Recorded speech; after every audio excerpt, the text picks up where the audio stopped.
చాలా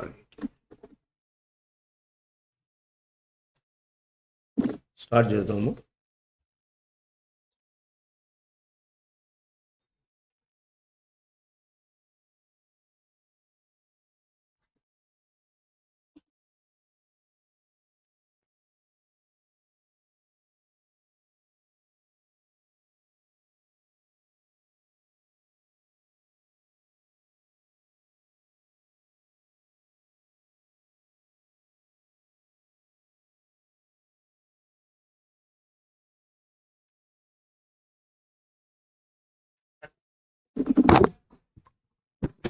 ప్రభుకి స్తోత్రాలు. ప్రార్థనతో ఈ బైబిల్ స్టడీ కూడికను మనం ఆరంభించుకుంటాం. అయితే గమనించండి, మందిరానికి వెలుపుట అక్కడిక్కడ ఉన్న అందరూ కూడా మందిర ఆవరణకు రావాల్సిందిగా ప్రభుపేట మనం చేస్తుంటున్నాం. ప్రార్థన. మమ్మల్ని మిక్కిలిగా ప్రేమించిన మా దయగల తండ్రి, మహాగణ మహోన్నతుడా, పరిశుద్ధుడా, నిత్య నివాసిన మా పరమ తండ్రి, మీ ఘనమైన శ్రేష్టమైన అద్వితీయ సత్యనామమును బట్టి మీకు స్తోత్రములు వందనాలు చెల్లిస్తుంటున్నాము. నైనా మీరెంతైనా ప్రభా నమ్మకమైన దేవుడిగా మీరు మా జీవితంలో ప్రభా మీరు జరిగిస్తున్న కార్యములన్నింటిని బట్టి మీకు స్తోత్రాలు వందనాలు చెల్లిస్తుంటున్నాను. మీరు అత్యున్నతమైనటువంటి సింహాసనం ముందు ఆశ్రయమైనటువంటి పరమదేవుడవు. 24 పెద్దలు, 4 జీవులు, కోటాను కోట్ల దేవదత్తులతో సదాకాలము ఓ తండ్రి పరిశుద్ధుడు పరిశుద్ధుడు పరిశుద్ధులని పొగడబడుచు తండ్రి కీర్తింపబడుతున్న దేవా, మీ ఘనమైన నామమును బట్టి మీకు స్తోత్రాలు వందనాలు చెల్లిస్తుంటున్నాను. పాపులము, దౌర్భాగ్యము, ఎన్నికలేని నిష్ప్రయోజకమైనటువంటి నన్ను మమ్ము తండ్రి మీ అపారమైనటువంటి ప్రేమ చేత ప్రేమించడానికి మీరు ఇష్టపడిన దేవుడిగా మీరు మాకున్నందులకై మీకు స్తోత్రాలు వందనాలు చెల్లిస్తుంటున్నాను. నాయన మా పాప పరిహారార్థముగా తండ్రి మీ యొక్క రక్తాన్ని చిందించడానికి, మీ ప్రాణమును బలిగా అర్పించడానికి మీరు ఇష్టపడి దేవా పరలోక మహిమను వీడి లోకానికి వచ్చిన మీ దయాను, మీ కనికిరాన్ని, మీ ప్రణాళికను బట్టి మీకు స్తోత్రాలు వందనాలు చెల్లిస్తుంటున్నాను. పాపులమైన మాకు ఉచితముగా మహా గొప్ప రక్షణ ఇవ్వడానికి తండ్రి మీరు సిద్ధపరిచినటువంటి తండ్రి మీ మార్గమును బట్టి మీకు స్తోత్రాలు వందనాలు చెల్లిస్తుంటున్నాను. వెంకటాపుర ప్రాంతంలో ప్రేమగల ప్రభువా, నమ్మకమైన తండ్రి, ఒక దీపస్తంభముగా మీరు ఏర్పాటు చేసుకున్న శేషముగా తెలిపే ఆ సంఘమును బట్టి మీకు స్తోత్రాలు వందనాలు చెల్లిస్తుంటున్నాం. దయ చూపించి కరుణించి కనికరించి గత దీర్ఘ సంవత్సరములన్నిటిలో కూడా ప్రభా మీ అపారమైన ప్రేమ చేత, మీ దయా కనికరిమ చేత ప్రభా మీరు కాచి కాపాడి భద్రపరిచి మీరు జరిగించిన పరలోక పరిచర్యను బట్టి మీకు స్తోత్రాలు. అనేక ఆత్మల రక్షణ నిమిత్తమై ప్రభా మీరు జరిగిస్తూ వచ్చిన మీ పరిచర్య అంతటిని బట్టి మీకు స్తోత్రాలు వందనాలు. దాసులు మా ప్రియ దేవరాజాన్ని గారిని బట్టి మీకు వందనాలు. దేవదాసులుగా ప్రభా వృద్ధాప్యం ఉన్నప్పటికీ ప్రభు వారికి మీరు ఇచ్చినటువంటి ఆరోగ్యం బట్టి మీకు వందనాలు.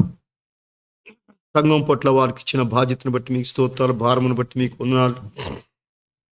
దాసుడుగా మీరు కరుణించి కనికరించి సహాయం చేయండి. అన్ని కడప అబ్బవరంలో ఉంటున్నారు, పని నిమిత్తమై మీరు ఎరుగుదురు ప్రభా. ఆ పనిని కూడా సకాలంలో ముగించుకొని ప్రభా మీ దాసుని తిరిగి సంఘానికి క్షేమంగా మీరు తోలుకొని రమ్మని ప్రార్థిస్తూ వస్తుంటున్నాం. సహాయం చేయండి. ఈ దినము ప్రేమగల తండ్రి బైబిల్ స్టడీ నిమిత్తమై సంఘాన్ని ప్రభా మీరు సమకూరుస్తూ వచ్చిన మీ దయను బట్టి మీకు వందనాలు. ఈ ఉద్దేశమును బట్టి మీకు స్తోత్రాలు వందనాలు చెల్లిస్తుంటున్నాను. దాసులు మా ప్రియ తిమోతి అన్నగారిని బట్టి మీకు వందనాలు. దాసుని ప్రవాస కాలంలో మా మధ్యకు మీరు నడిపించి మీరు మహిమ పొందమని ప్రార్థిస్తూ వస్తుంటున్నాము. నాయన వారి ప్రయాణం అంతట్లో కూడా ప్రభు మీ మెండైన కృపను కోరుకుంటూ వస్తుంటున్నాం. మీ సన్నిధి దాసునికి అనుగ్రహించి క్షేమంగా మా మధ్యకు మీరు నడిపించి మీరు మహిమ పొందుతూ రావాల్సిందిగా ప్రార్థిస్తూ వస్తుంటున్నాము. నాయన ఏమగల ప్రభా మీ దాసుని మీరు ఆత్మతో నింపండి. మీ దాసుని ద్వారా ప్రభా సంఘము క్షేమము మేలు పొందినట్లుగా ప్రభా మీరే సహాయపడుతూ రావాల్సిందిగా ప్రార్థిస్తూ వస్తుంటున్నాను. దేవా సమయాన్ని పాటించి రాగలిగిన మీ ప్రియ బిడ్డలందరిని బట్టి మీకు స్తోత్రాలు వందనాలు. వారి వారి కుటుంబాలను తండ్రి మీరు దీవించి ఆశీర్వదించి బలపరచండి తండ్రి మీకు వందనాలు. రావాల్సిన వారిని ప్రభా మీ ప్రణాళికలో ఉన్న వారిని ఇంకా అధికముగా ఆలస్యం కాకుండా ప్రభా మీరే తోలుకొని రావాల్సిందిగా ప్రభా ప్రార్థిస్తూ వస్తుంటున్నాం. మీ పాదాలను పట్టుకొని బతిమాలుకుంటూ వస్తుంటున్నాం. నాయన దయ చూపించి సహాయం చేయండి. వారు కూడా సంఘముతో కలిసి ఆమేననే ధన్యత వారు కలిగి ఉన్నట్లుగా ప్రభా మీరే ఎక్కువ చూపించి సహాయం చేయండి తండ్రి. మీకు వందనాలు. సందర్భంలో ప్రభా పాటలు యందు తండ్రి వాయిద్యములందు మీ తోడు నీడ కోరుకుంటూ వస్తుంటున్నాం. మీ దయను మీ కనికరాన్ని కుమ్మరించండి, సహాయం చేయండి. వాక్య ధ్యానంలో కూడా ప్రభా మీ దాసుని మీరు పరిపూర్ణంగా సిలువ చాటు మరుగుపరచండి.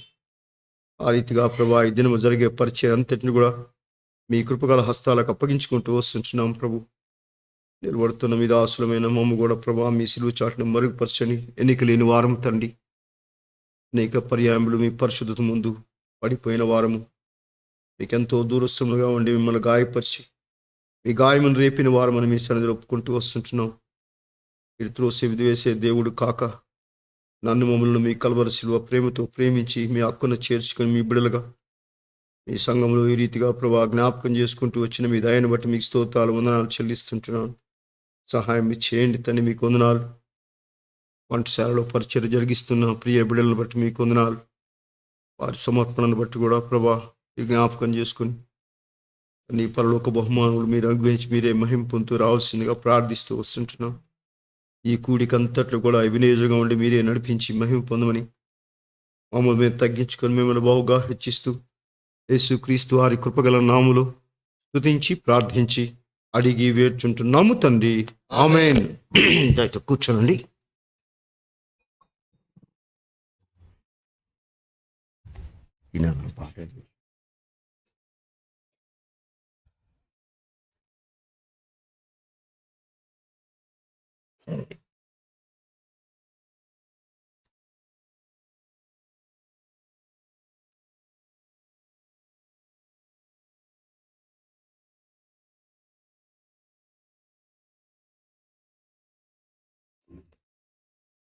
కొత్త పుస్తకాలు పాఠ సంఖ్య 256, పాత పుస్తకాలు మనము కలిగి ఉన్నట్లయితే 254.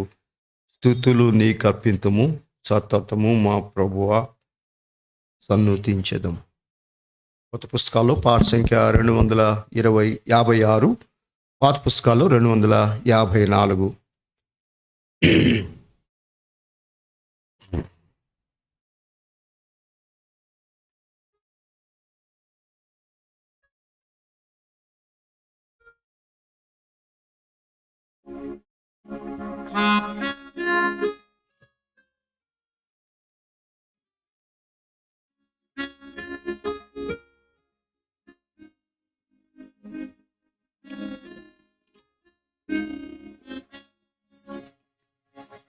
స్తుతులు నీకర్పింతుము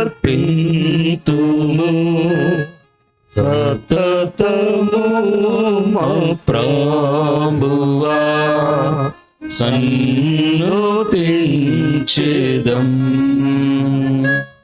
స్తుతులు నీకర్పింతుము సతతము మా ప్రభువా సన్నుతించెదం.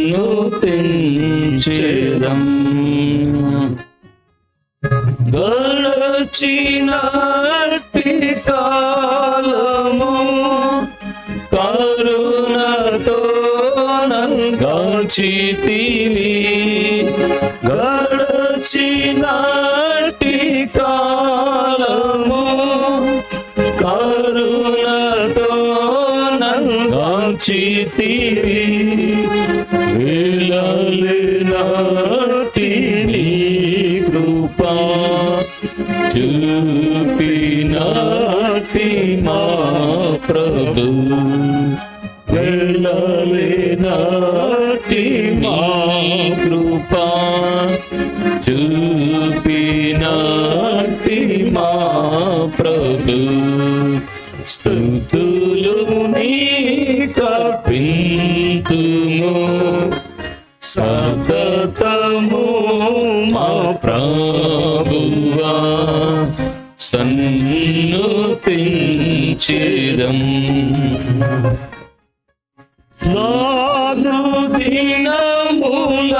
దినములన్నిటిన్ నీదు క్షేమమేలును. నాదు దినములన్నిటిన్ నీదు క్షేమమేలును.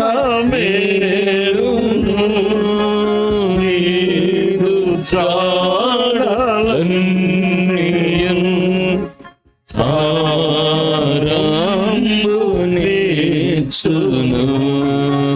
నీరు జాడలన్నీయున్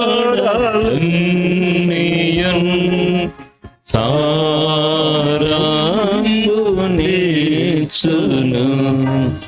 స్తుతులు నీకర్పింతుము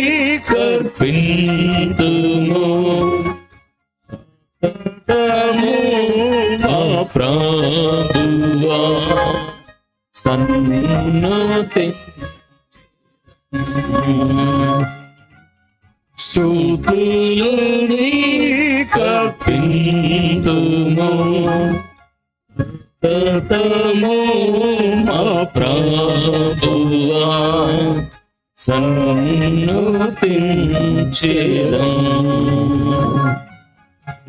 నీరు మందిరంబులో వేలు చేతమమ్మును. వీరు మందిరంబులో వేలు చేతమమ్మును. తృప్తి పరచిన ప్రభు, స్తుతులు నీకే చెల్లును. తృప్తి పరచిన ప్రభు, స్తుతులు నీకే చెల్లును. స్తుతులు నీకర్పింతుము సతతము మా ప్రభువా, సన్నుతించెదం.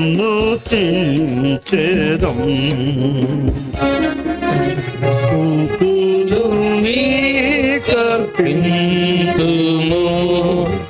సతతము మా ప్రభువా, సన్నుతించెదం.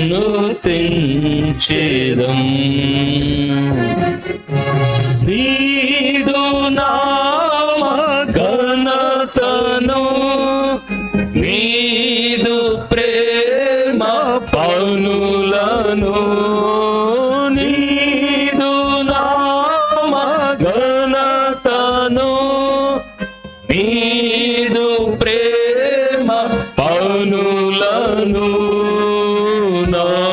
నాదుడానే పాడిదా. నాదు ప్రియ ప్రభువా, నాదుడానే పాడిదా. నాదు ప్రియ ప్రభువా, స్తుతులు నీకర్పింతుము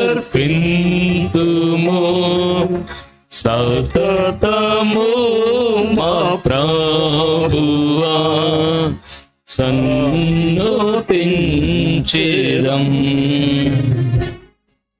స్తుతులు నీకర్పింతుము సతతము మా ప్రభువా, సన్నుతించెదం.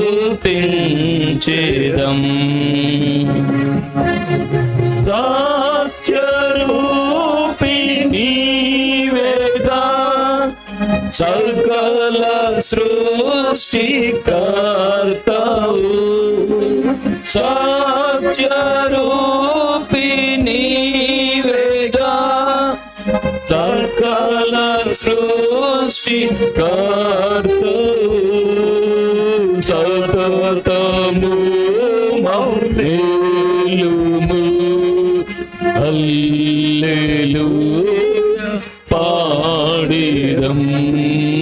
సతతము మౌనేలుము హల్లెలూయా పాడిదం.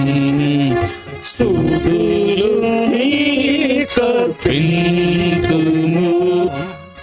సతతము మా ప్రభువా, సన్నుతించెదం.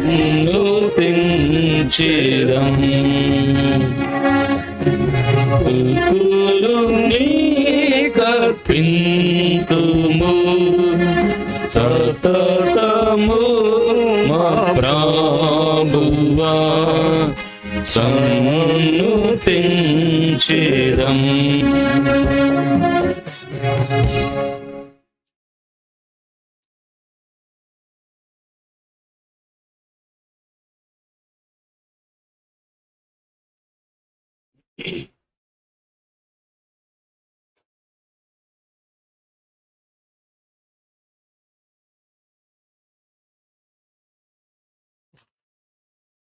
మరొక పాట పాడుకుంటాం. పాట సంఖ్య 460. కొత్త పుస్తకాల్లో, పాత పుస్తకాలు మనము కలిగి ఉంటే 457.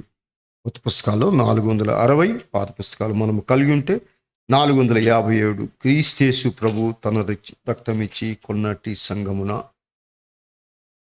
కొత్త పుస్తకాల్లో 460, పాత పుస్తకాలు 457.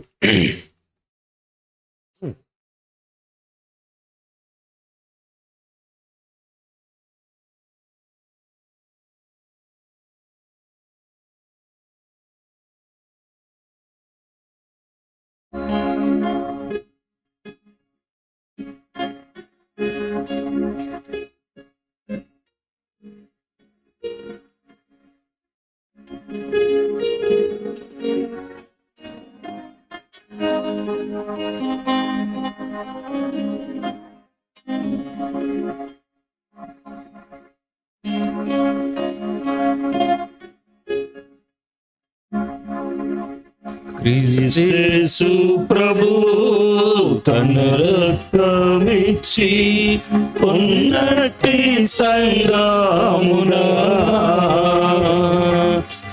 ఎవరు చేరెదరు వారి ధన్యులు పరలోకమే వారిది.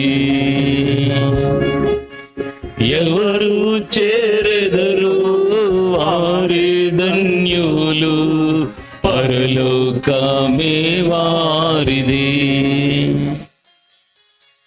ప్రభుని వాక్యమును సంతోషముతో ఎవరు స్వీకరింతురో, ప్రభుని వాక్యమును సంతోషముతో ఎవరు స్వీకరింతురో, ప్రకటించేదారు తమ ఐక్యతను బాప్తిస్మమునందునా. ప్రకటించేదారు తమ ఐక్యతను బాప్తిస్మమునందునా.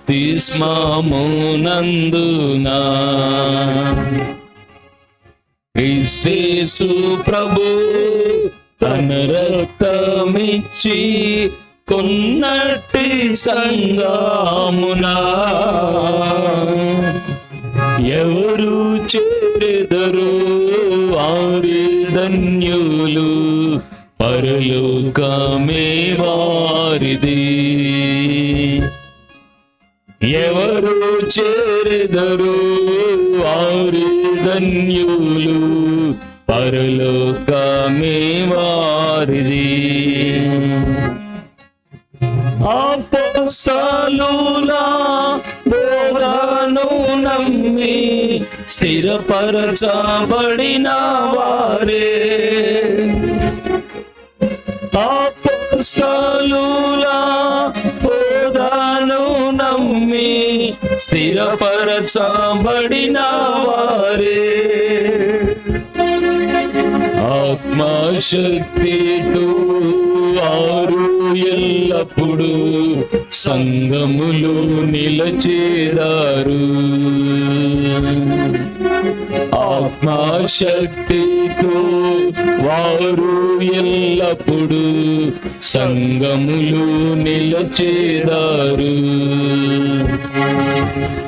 క్రీస్తు ప్రభు తన రక్తమిచ్చి కొన్నటి సంగమునా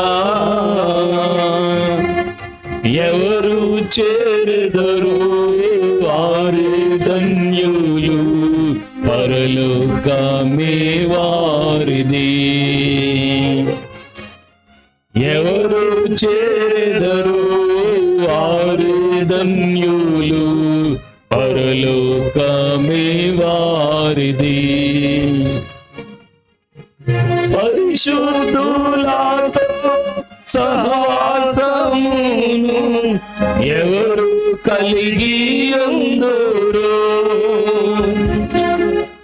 పరిశుద్ధులతో సహవాసమును ఎవరు కలిగి ఉందురో, వారు ఎల్లరూ క్షేమాభివృద్ధి క్రీస్తు ప్రభునందు. వారు పొందెదరు క్షేమాభివృద్ధి క్రీస్తు ప్రభునందు. క్రీస్తు ప్రభు తన రక్తమిచ్చి ఉన్నటి సంగమునా ఎవరు చేరెదరు వారు ధన్యులు, పరలోకమే వారిది. ఎవరు చేరెదరు వారు ధన్యులు, పరలోకమే వారిది. ప్రభు దేహ రక్తమును తిని త్రాగువారే తన యందు నిలచెదారు. ప్రభు దేహ రక్తమును తిని త్రాగువారే తన యందు నిలచెదారు. ప్రకటించేదారు ఆయాన మరణ పునరుత్థానమును వారు. ప్రకటించేదారు ఆయాన మరణ పునరుత్థానమును వారు. క్రీస్తు ప్రభు తన రక్తమిచ్చి కొన్నటి సంగమునా ఎవరు చేరెదరు వారు ధన్యులు, పరలోకమే వారిది. ఎవరు చేరెదరు వారు ధన్యులు, పరలోకమే వారిది. పట్టు వదలక సంగముతో కూడి ఎవరు ప్రార్థించేదారు. పట్టు వదలక సంగముతో కూడి ఎవరు ప్రార్థించేదారు. ప్రార్థన ద్వారా సాతాను క్రియలు బంధించేదారు వారి. ప్రార్థన ద్వారా సాతాను క్రియలు బంధించేదారు వారి. క్రీస్తు ప్రభు తన రక్తమిచ్చి ఉన్నటి సంగమునా ఎవరు చేరెదరు వారు ధన్యులు, పరలోకమే వారిది. ఎవరు చేరెదరు వారు ధన్యులు, పరలోకమే వారిది. క్రీస్తు ప్రభుని రాకడ వరకు ఎవరు చూచెదారు. క్రీస్తు ప్రభుని రాకడ వరకు ఎవరెదురు చూచెదారు. నిత్యానందముతో సాక్ష్యమిచ్చెదరు సర్వలోకమునందు.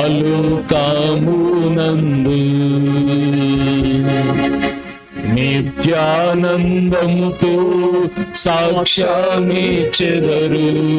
సర్వలోకమునందు.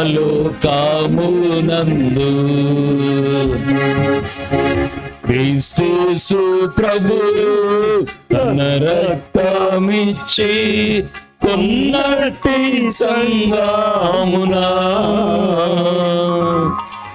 ఎవరు చేరుదురు వారు ధన్యులు పరలోకమే వారిది. ఎవరు చేరుదురు వారు ధన్యులు పరలోకమే వారిది.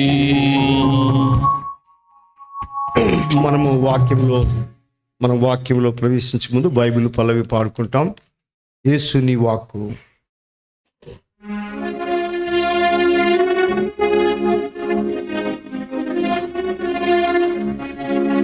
యేసు నీ వాక్కు నిత్యము నీకున్ ఏమి మారినా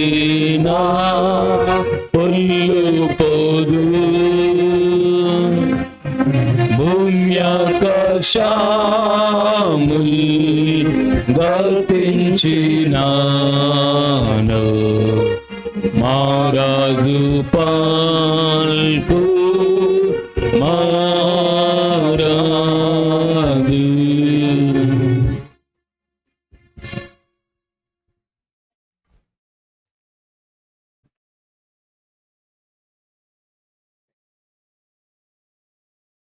ప్రార్థన చేసుకుంటాం.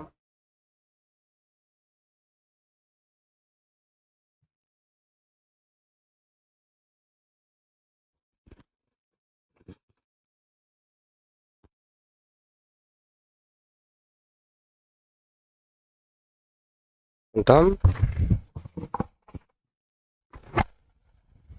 ప్రార్థన. పరలోకమందున్న మా తండ్రి, పరిశుద్ధ దేవ, జీవాధిపతి, మహోన్నతుడా యేసు ప్రభు, మీకు స్తోత్రాలు చెల్లిస్తూ ఉన్నాం. ఇంతవరకు కూడా పాటల ద్వారా మీ నామాన్ని గణపరుచుకున్నందుకై స్తోత్రాలు. తిరిగి ప్రభా వారం వెంబడి వార కార్యక్రమంగా మీరు మాకు ఇస్తున్నటువంటి బైబిల్ స్టడీ సమయాన్ని బట్టి స్తోత్రాలు. నీ వాక్యంలోని సత్యాలు ప్రభా తెలుసుకోవటానికి కూడా మీరు మాకు సహాయపడేందుకు వందనాలు. ఇవి మాకు బుద్ధి కలగాలని, బోధ కలగాలని, నిత్యజీవం కలగాలని, దృష్టాంతంగా సంభవించిన సంగతులు యుగాంతముందన మాకు బుద్ధి కలగాలని మీరు మాతో మాట్లాడుతున్నందుకై స్తోత్రాలు. ఈ దినాల్లో మరి ఇశ్రాయేలు రాజుల చరిత్రలో 10వ రాజును చూడబోతుంటుండగా సమయంతో దీవెనకరంగా ఆస్వాదకరంగా చేయమని ప్రార్థిస్తూ అయ్యదాసనాన్ని కూడా మరి మరుగుపరచండి. నీ ప్రజలమైన మా అందరికి కావలసిన మాకును అందరికి కావలసిన వాక్కులు దయచేసి మహిమ పొందమని సమస్త మహిమ ఘనత మీకు ఆరోపిస్తూ వందనాలు చెల్లించుకుంటూ వచ్చిన ప్రతి ఒక్కరు కూడా మీరు జ్ఞాపకం చేసుకునండి. మీ వాక్యంతో వారిని తృప్తిపరచమని సంధించి దర్శించి సంతోషంతో నీ యొక్క వాక్యాన్ని నింపుకొని వెళ్ళటానికి కూడా సహాయపడమని, యంత్ర శబ్దం ద్వారా వింటున్న ప్రియులు, లైవ్లో వీక్షిస్తున్న వారితో మీరు మాట్లాడి మహిమ పొందమని యేసు ప్రభు నామమున ప్రార్థించి వేడుకొనుచున్నాము తండ్రి. ఆమేన్.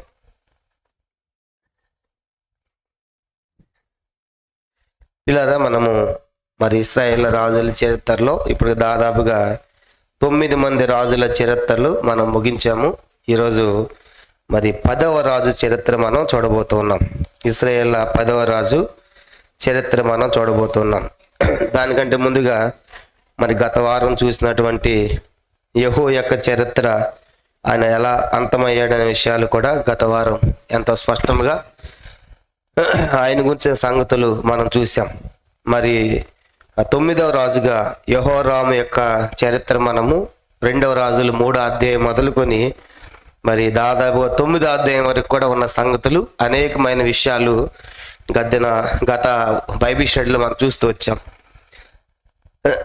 ఆ రీతిగా మరి యెహోరాము చివరికి యుద్ధంలో సిరియా రాజుతో యుద్ధానికి వెళ్ళినప్పుడు కనుక అతను గాయం అవ్వటము, ఆ గాయమైన తర్వాత బాగు చేసుకోవడం కోసం యెజ్రెయేల్ అనేటువంటి ప్రాంతానికి వచ్చి అక్కడ ఒక గెస్ట్ హౌస్, ఫామ్ హౌస్ లాంటిది రెస్ట్ తీసుకుంటున్న సమయంలో అతన్ని కలుసుకోవడానికి యోధారాజు అయినటువంటి అహజ్యా కూడా వచ్చి అతన్ని పరామర్శించడానికి వచ్చిన సమయంలో జరిగిన సంగతి.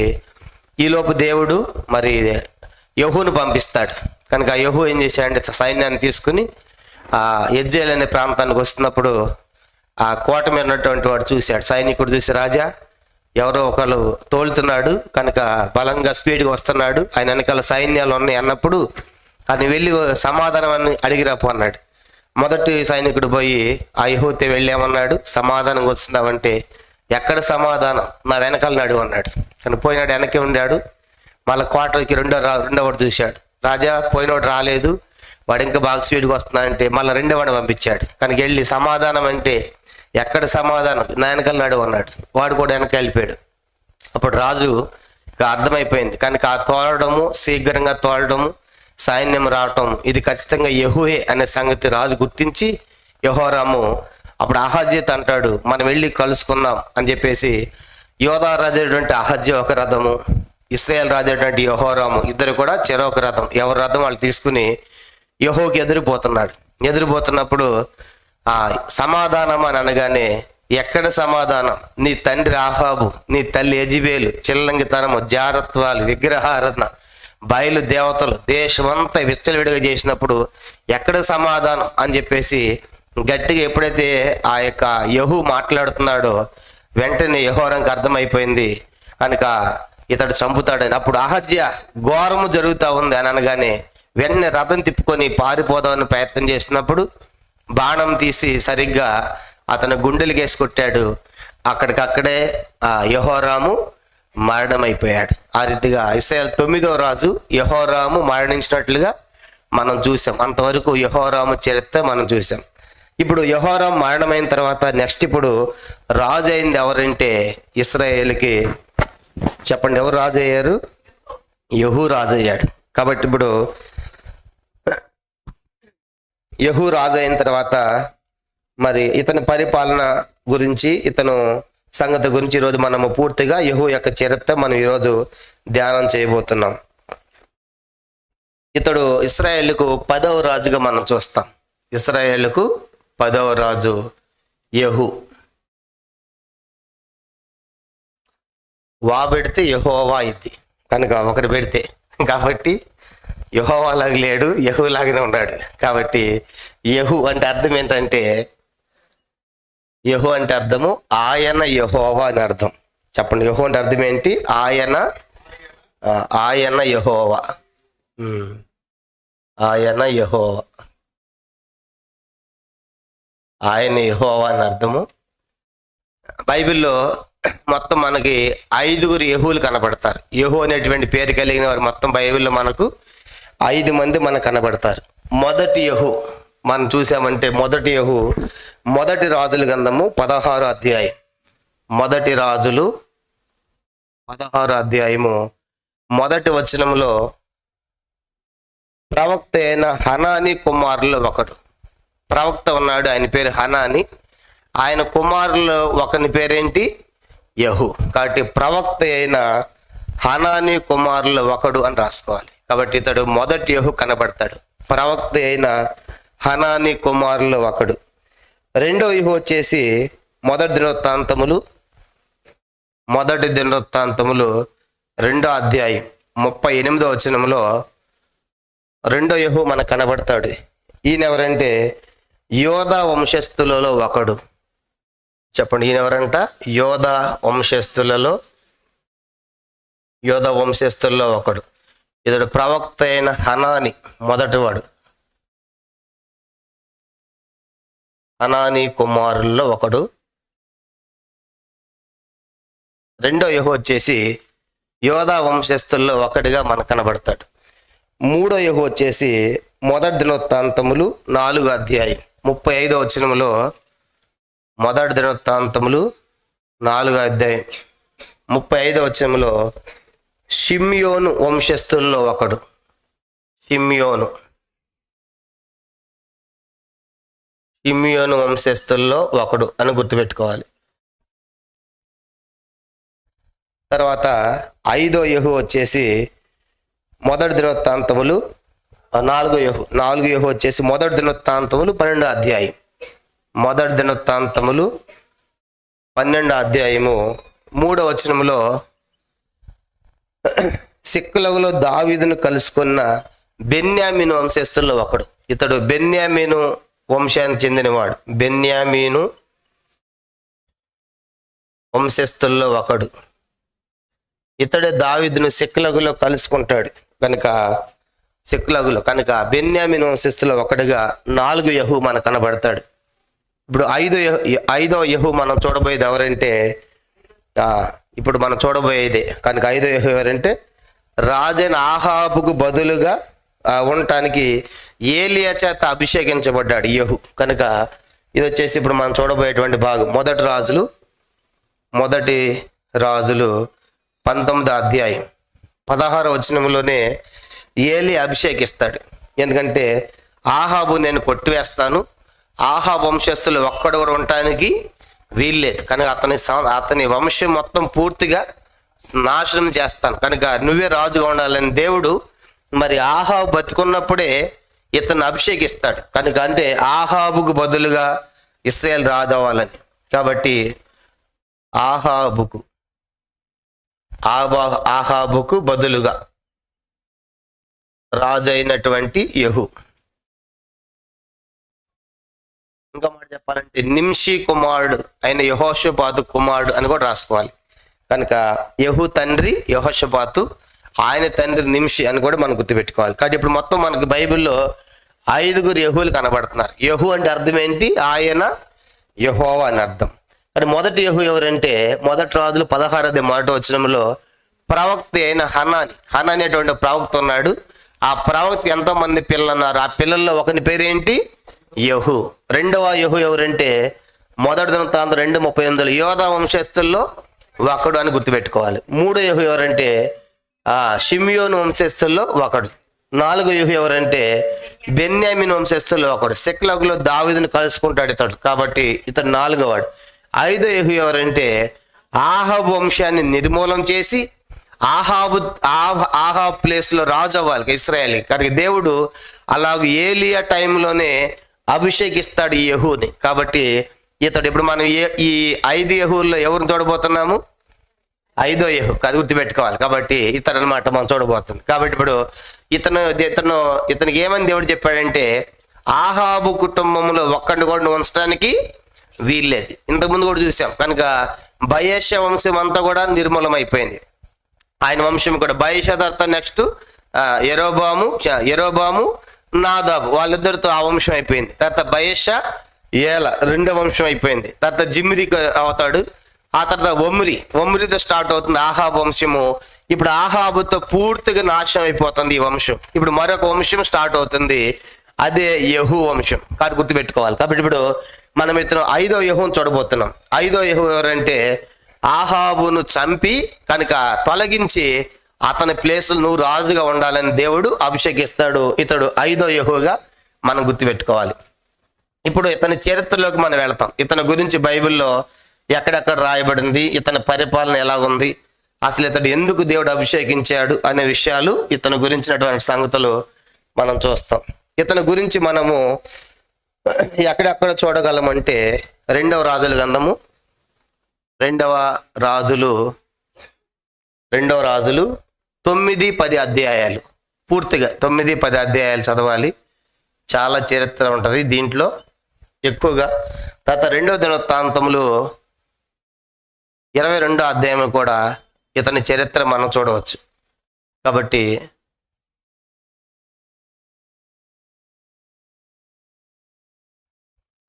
ఈ 3 అధ్యాయాల్లో ప్రాముఖ్యంగా కనుక రెండవ రాజులు 9-10 అధ్యాయాల్లోను, తర్వాత 2వ దినవృత్తాంతములు 22వ అధ్యాయంలో ఇతని చరిత్ర మనము ఈ 3 అధ్యాయాల్లో ఎక్కువగా మనకు కనబడుతుంది. కాబట్టి అతని చరిత్ర మనం చూడవచ్చు. తర్వాత ఇంకో విషయం, గుర్తించదగిన విషయం ఏంటంటే ఇతడు పరిపాలించిన కాలం ఎంతంటే 28 సంవత్సరాలు. ఎన్ని సంవత్సరాలు చెప్పండి? మీకు షీట్ కూడా ఇచ్చాము. ఆ షీట్లో చూడండి 28 సంవత్సరాలు పరిపాలించినటువంటి ఈ స్థానము ఇశ్రాయేలు చరిత్రలో ఇది 2వ స్థానం. ఎన్నో స్థానము? 2వ స్థానం. అంటే ఇతని కంటే ఎక్కువ పరిపాలించిన వాడు ఉన్నాడు. నెక్స్ట్ వస్తాడు యెరోబాము 2 అని. అతను ఎంతకాలం అంటే 41. కాబట్టి అతడి మొదటి ప్లేస్ 41 కాలం పరిపాలిస్తాడు. ఇది మొదటి స్థానం. ఇది యెరోబాము 2 అనేవాడు. అంటే గుర్తుపెట్టుకోవాలి, ఇశ్రాయేల్ రాజులు మొత్తం ఎంతమంది అని చూసాము? ఇశ్రాయేల్ రాజులు ఎంతమంది? మొత్తం 19 మంది. 19 ఎక్కువ కాలం పరిపాలించిన వాడు 41 సంవత్సరాలు 2వ యెరోబాము. ఇంకా రాలే, నెక్స్ట్ వస్తాడు. వాడు ఎక్కువ కాలం పరిపాలించాడు, 2వ యెరోబాము వాడు. దాని తర్వాత 2వ స్థానంకి వచ్చిన వాడు ఎవరు? యెహూ. అది గుర్తుపెట్టుకోవాలి. కాబట్టి యెహూ ఇశ్రాయేల్ రాజుల్లో ఎక్కువ కాలం పరిపాలించిన వాళ్ళు 2వ ప్లేస్లో ఉంటాడు. అంటే ఎక్కువ కాలము 28 సంవత్సరాలు ఇతను 2వ స్థానం ఆక్రమిస్తాడు. అది కూడా మనం గుర్తుపెట్టుకోవాలి. తర్వాత యెహూ యొక్క చరిత్ర చాలా విచిత్రంగా ఉంటుంది. మనం చూసినప్పుడు అసలు అతను ఎందుకు అభిషేకించాడు దేవుడు అని చూస్తే అందరిని చంపడానికి అన్నట్టే ఉంటుంది. కనుక అందరిని కూడా చంపడానికి దాదాపుగా 7 చంపుతాడు. 7 అంటే మనుషుల్ని కాదు, 7 రకాల సంబంధించిన వాడిని చంపడానికే యెహూను దేవుడు అభిషేకించినట్టుగా మనం చూస్తాం. అసలు యెహూ రాజు అవుతాడనే సంగతి ఏలియా టైంలోనే దేవుడు అభిషేకిస్తాడు. చూడండి, మొదటి రాజులు 19వ అధ్యాయం. మొదటి రాజులు 19వ అధ్యాయంలో ఏలియా బతికున్నప్పుడే, ఇంకప్పటికి ఎలీషా కూడా శిష్యుడిగా రాలేదు, అప్పుడే చేరబోతా ఉంటాడు. అతను అభిషేకించమంటాడు. మొదటి రాజులు 19వ అధ్యాయం చూడు. మొదటి రాజులు 19వ అధ్యాయము 16వ వచనం అందరం చదువుదాం. మొదటి రాజులు 19వ అధ్యాయము 16వ వచనం చదవండి. ఇశ్రాయేలు వారి మీద నింషి కుమారుడైన యెహూకు పట్టాభిషేకము చేయము. నీకు మారుగా ప్రవక్త ఇంటకు అబెల్మెహోలా వాడైన షాపాతు కుమారుడు ఎలీషాకు అభిషేకము చేయము. తర్వాత మనం గమనించామంటే ఇప్పుడు దేవుడు చెప్తున్నాడు, పైన 15 కూడా చదవండి. 15 కూడా చూసామంటే, అప్పుడు యెహోవా అతనికి సెలవిచ్చినది ఏమనగా, నీవు మరలి అరణ్య మార్గమున దమస్సునకు పోయి దానిలో ప్రవేశించి సిరియా దేశం మీద హజాయేలునకు పట్టాభిషేకము చేయము. ఇశ్రాయేలు వారి మీద నింషి కుమారుడైన యెహూకు పట్టాభిషేకము చేయము. నీకు మారుగా ప్రవక్త ఎంటుకు అబెల్మెహోలా వాడైన షాపాతు ఎలీషాకు అభిషేకము చేయము. ఇప్పుడు దేవుడు చెప్తున్నాడు ఏలియాకి, ముగ్గురును అభిషేకం చేయి. ముగ్గురిని అభిషేకించాలంట. మొదట ఎవరంట?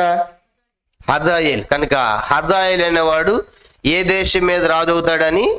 సిరియా దేశం మీద. కాబట్టి చూడు, 3 అభిషేకాలు ఒకేసారి ఏలియా చేశాడు. కనుక దేవుడు చెప్తున్నాడు, నువ్వు పోయి మొట్టమొదట హజాయేలుకి అభిషేకం చేయి. హజాయేలు దేనికి రాజు అవ్వాలి?